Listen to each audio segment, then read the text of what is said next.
Halo semuanya, selamat datang pada video kami. Jadi di video kali ini kami akan membahas tentang tren serangan phishing pada kris UMKM dan fasilitas publik sebagai penugasan mata kuliah keamanan sistem informasi. Oke, sebelum itu kami akan memperkenalkan diri terlebih dahulu. Perkenalkan, nama saya Putu Bagus Dadawadanta, NIM 24150911121. Perkenalkan, nama saya Made Maestra Tama dengan NIM 2415091010. Perkenalkan, nama saya Matius Immanuel Dipita Putranto dengan NIM 2415091135. Oke, untuk materi pertama akan dijelaskan oleh Vito. Silakan Vito. Oke. Nah, jadi di latar belakang dan masalah utama ini adalah pertama, poin utamanya itu adalah transformasi digital mendorong penggunaan QRIS secara meluas di Indonesia. Yang kedua, nah itu terjadi munculnya celah keamanan melalui manipulasi kode QRIS statis yang disebut phishing. Nah, jadi di sini studi kasusnya penipuan pedagang UKM di depan Telkom University dengan menimpa stiker QRIS asli dengan stiker penipu. Nah, jadi di sini kami mempunyai beritanya dan berikut adalah video berita tersebut.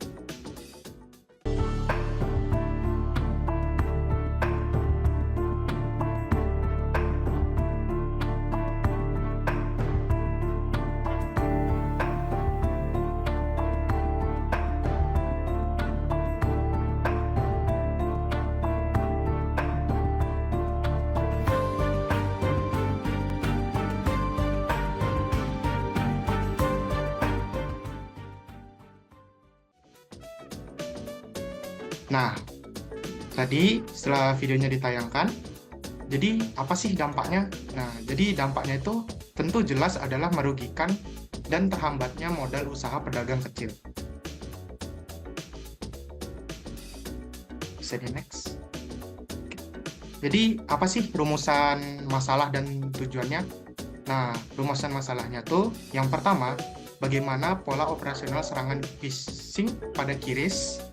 Yang kedua, bagaimana strategi perlindungan dari perspektif teknologi informasi. Nah, dan apa dampak sosial dan pengaruh regulasi terhadap keamanan ini. Jadi, tujuan penelitiannya yaitu menganalisis pola serangan, merancang strategi perlindungan teknis, dan mengevaluasi dampak kebijakannya. Oke, terima kasih Vito. Untuk materi selanjutnya akan dijelaskan oleh Bagus. Silakan Bagus. Oke, saat ini saya akan membahas apa itu dari rantai zona. Tadi rantai teori ini ada dibagi dari 4, yaitu dari keamanan komputer, social engineering, phishing, dan teknologi kris. Dari keamanan komputer, jadi itu melindungi sistem dan informasi dari penyusup luar. Lalu social engineering, yaitu teknik pencurian data menggunakan pendekatan psikologis dan interaksi sosial. Lalu di phishing, PR phishing yang memanfaatkan konteks palsu untuk menipu agar memindai kode. Lalu untuk teknologi kris, standar pembayaran Bank Indonesia yang bersifat cepat, mudah, murah, aman, dan andal, atau disingkat CEMUA. Selanjutnya, dari analisa keamanan fisik. Jadi dari hasil analisis kami, tadi penyerang mengeksploitasi kelalaian manusia karena biasa statis tidak dapat dibaca langsung oleh mata manusia atau melewati proses autentikasi visual, atau singkatnya misalkan kita kris itu kita tidak baca dulu tapi kita langsung bayarnya.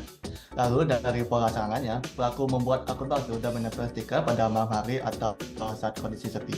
Jadi misalkan toko sudah tutup pada malam hari atau kondisi sepi, pelaku itu akan menempel stiker itu tanpa nama hanya krisnya saja. Mungkin seperti itu. Oke, terima kasih Bagus. Nah, untuk berikutnya akan dijelaskan oleh saya. Nah, sini ada solusi perlindungan dan perspektif TI. Jadi untuk solusi masalah ini, yang pertama itu ada perlindungan harian, di mana penggunaan pelindungan akrilik itu yang terkunci dan pengecekan fisik rutin setiap hari oleh pedagang itu. Nah, selain itu juga ada strategi dari pandangan teknologi informasi, di mana di sini kami memberikan solusi, misalnya dapat menggunakan tanda tangan digital. Jadi setiap kris harus disertai dengan tanda tangan digital untuk validasi sertifikat merchant. Nah, di sini juga ada icon verified misalnya, yang dimana muncul otomatis di aplikasi pemindai jika sertifikat dari UMKM tersebut valid. Jadi ketika orang ingin membayar, nah terus muncul nama UMKM itu, harusnya ada centang verified yang menandakan kalau itu benar-benar akun kris atau rekening kris dari pedagang tersebut. Kemudian juga ada integrasi API, nah sinkronasi real time antara database PJP dengan database pemerintah untuk memvalidasi dari icon verified tersebut. Kemudian apa perspektif politik dan sosialnya? Nah, dampak sosialnya tentu saja jika terjadi kasus seperti ini adalah hilangnya kepercayaan masyarakat terhadap ekonomi digital dan potensi kembalinya transaksi tunai.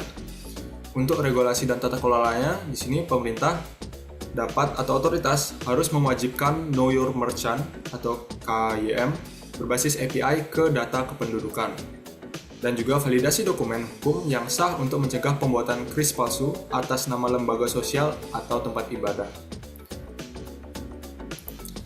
Oke, jadi kita sudah di pengakhir presentasi.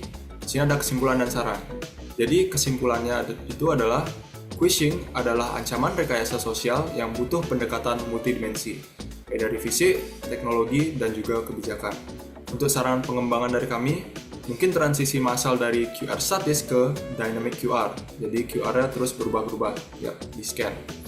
Yang terenkripsi juga agar lebih aman. Kemudian juga ada eksplorasi penggunaan AI machine learning untuk mendeteksi anomali URL secara real-time pada aplikasi perbankan. Oke, jadi sekian presentasi dari kami. Mohon maaf jika ada salah kata. Kami ucapkan terima kasih.